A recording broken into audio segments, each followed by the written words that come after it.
Ignoring a subpoena actually is a crime. Steve Bannon, Peter Navarro both know that. Both prosecuted by Biden's DOJ, jailed for 4 months, and they didn't even defy a real subpoena. They defied a fake subpoena from a fake committee, the fake J6 committee that was purely one-sided. Here's a picture of myself and Peter. That's his first day out of jail after 4 months. That's the RNC in Wisconsin, and Peter Navarro joins us tonight. What's your message to the Clintons, Peter? After you did 4 months for this, what do you say to them? Rob, this is just one more marker of this dual system of injustice we have. And what's remarkable to me, the Clintons are two people. Let's think about like J6 in Minneapolis right now, right? 1,100 people went to prison for the riots on Capitol Hill. Certainly don't condone them, but if you compare what happened on Capitol Hill for a few hours with the just mass attacks on our ICE agents, it's not even close. And we let them get away with that, Rob. So I've said a lot that if we don't hold people accountable, they'll keep doing it again.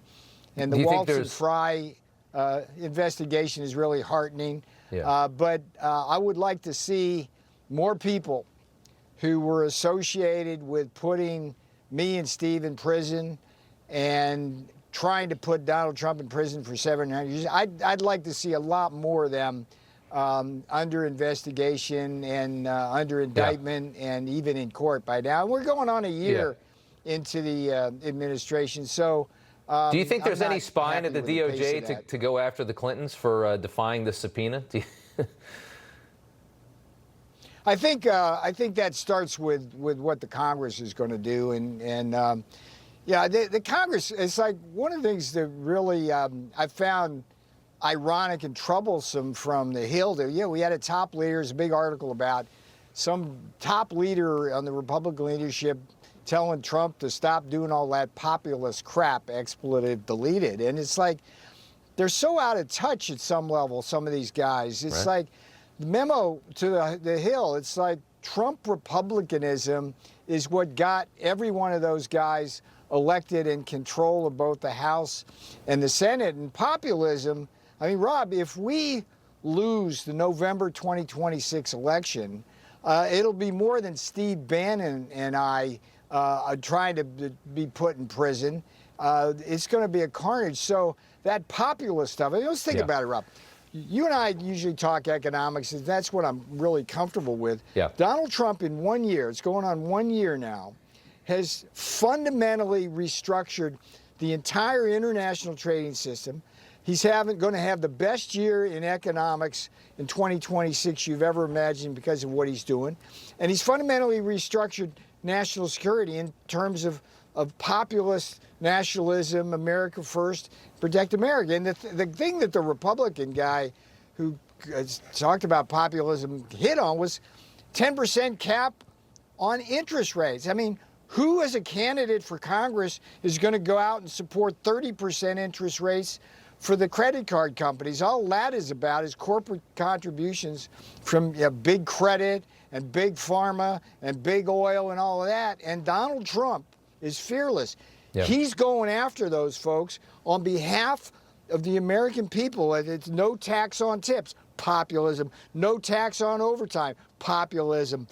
Ban on large hedge funds buying single-family homes so that we can have a decent home for people. That's populism. And 10% cap on credit cards. Populism is what America used to be about and what Donald Trump is making it about again.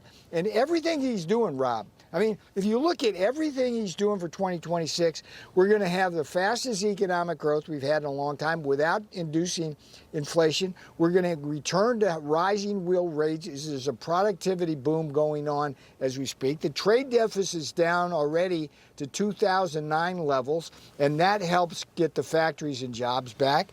And we are hitting on all cylinders because Donald Trump is a populist. Memo to Congress. So if you don't want to support Donald Trump's policies, get the hell out and let somebody else run. who will give us a better chance of holding that majority. I don't want to hear that kind of crap, sir. Yeah. Whoever said it.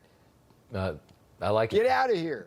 Anyway, like Peter, got that off my chest, brother. Yeah, it's good. I wanted to let you talk, and you talked. Peter Navarro, good to see you. And yeah, I'm hoping that a lot of this good news, this economic good news, can boost for the midterms. That's the big hope.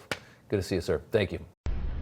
You know, everybody's reporting the same stories, the same spin. You turn the channel, it's always the same. But not us. We're different. We report the real news. No spin, just the facts.